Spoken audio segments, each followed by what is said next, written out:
Bismillahirrahmanirrahiim. Walaal ku soo dhawaada barnaamijkan gaaban oo ugu talagalay daadihinta isticmaalida barnaamijka Open Office iyo hingasaha afka Soomaaliga. Waaniga ah Maxamed Ibraahim Musal. Wixii macluumaad dheeraad ah waxaad ka heli kartaan boggan opensourcesomalia.org opensourcesomalia.org. Wixii akhbaar ah waxay ku soo hagaajin kartaan e-boostada mursal@gmail.com. qaybtii hore videoga aan ugu soo qaadanayba waxaa laga heli karaa bogga Open Source Somalia qaybtiisa hingasaha ama hingasaha hadba qof sidoo yaqaan. dadka Open Office loogu talagalay waa kan adigoo isticmaalaya dooliga majiirka butonkiisa midig kadibna save linkaas waxaa inta kugu soo degaya faylkii ku kaydso meeshii aad rabto. markuu uu kaydsamo kadib waxaad furtaa meeshii uu ku kaydsamay kadibna laba jeer guji ama double click.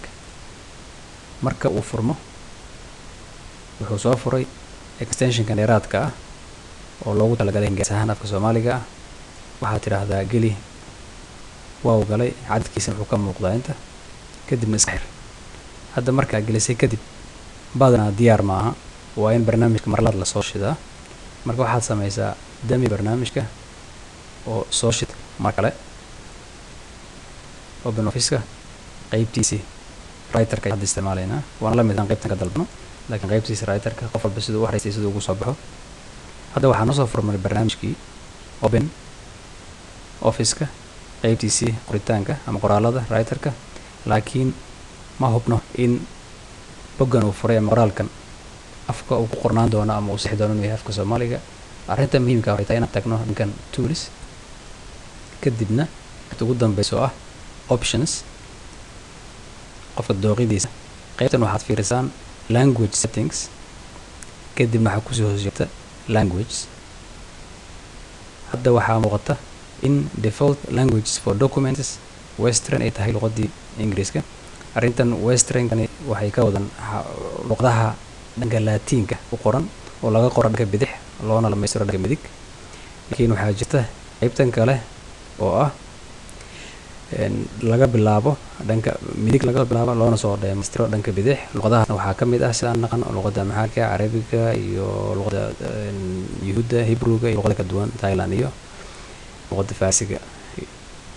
aniga waxaan sheegaynaa waa qaybtan westernka ah iyo ku jirta luqadda afka Soomaaliga. haddana waxaad ka raadisaa qaybtii Soomaaliga inuu hingasaha sayna waxaa ku cadanaysa markii aan aragno soo afkii Soomaaliga ama luqadii Soomaaliga horena ku wadato calaamadan oo ah ABC iyo calaamad sixitaan ah waxay sheegaysaa in hingasaha ah luqadan ay hingasaha wadato. luqadahan gaar waa la dalban karaa laakiin hadduu qofka dalbado hingasaha uma jiro waxba uma tarayso. markaan dalbanay hadda hingasaha inuu jiro taas noogu cad. hadda wixii ka dambeeyay kumidani wixii aan ku qornahay wuxuu isticmaali doonaa luqadii afka Soomaaliga. hadda bal waxaan ku dayay inaan soo furno faylkii ugu dambeeyay oo aan horay u isticmaalnay waxaa tijaabo labaad. hadda waa noo soo furmay faylkan laakiin maadaama uu yahay faylkan fayl hore loo xareeyay waxaa ku cad isaga gudihiisii in waxa ku qoran uusan luqad ahaan hadda aan loo aqoonin luqadda Soomaaliga tahay. iyadan la mid waxaan samayn karnaa qaybtii sidaan hadda u sameynay ama inaan tagno qaybtan kaliya option tools kadibna aan dalbano languages. hadda aan dhahno marka waxa alaala wixii qoran faylkan gudihiisa ku jira ama qayb ahaan paragraph. laakiin hadda waxaan xiiseynaa waxay tahay waxaan qori doonaa maadaama ayagoo dhan ay yihiin afkii Soomaaliga ah inta dalbano kadibna luqadii dalbano. laakiin maadaama faylkan uusan ku jirin qaybtaasi hadda ma laha bal qaybtan optionska aan ka dalbano. qaybta optionska ah waxaan aragnaa waa fayl kale oo hore loo xareeyay ay ku xareeyeen information luqadu isticmaal doon faylkaas gudihiisa. laakiin kii hore aan sameeyno wuxuu ahaa dokumentiyada cusub laakiin fayl hore noogu qornaa haddii aan rabno xataa inaan Soomaaliga u geysano waxaan u dalban karnaa faylkan aan furno isna sidoo kale sidii hore u sameynay.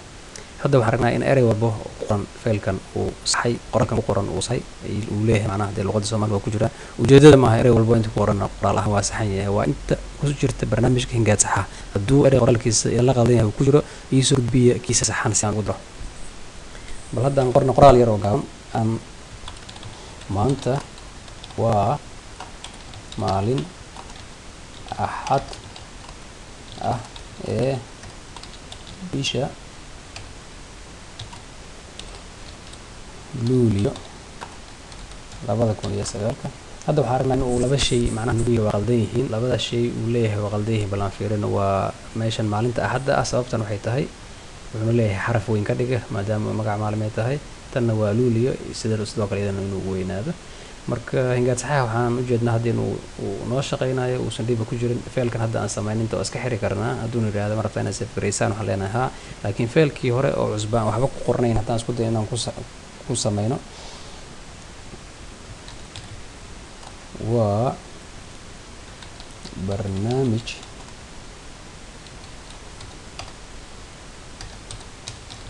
higaad saxe oo lagu ama oo loo adeegsan karo barnaamijka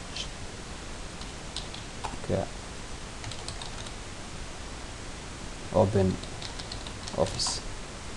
inta waxaa muuqata macnaha in erayo ay leeyahay macnaha hadda waa qaldan yihiin. tan inaan kala saarno saxahaas inaan isku dejino kadibna waa okay. erigan hingaad iyo higaad saxahaadba sidaan dhahno macnaha waa muuqata in barnaamijkii uu noo shaqaynayo. waxaan qiyaasayaa inaad isticmaali doontaan kana faa'iidaysan doontaan. sidaas iyo nabadgelyo. wixii akhbaar cusubna waxaa ka heli kartaan boggaasi open source Soomaaliya. wixii fariin waxay usoo diri kartaan emailkaas.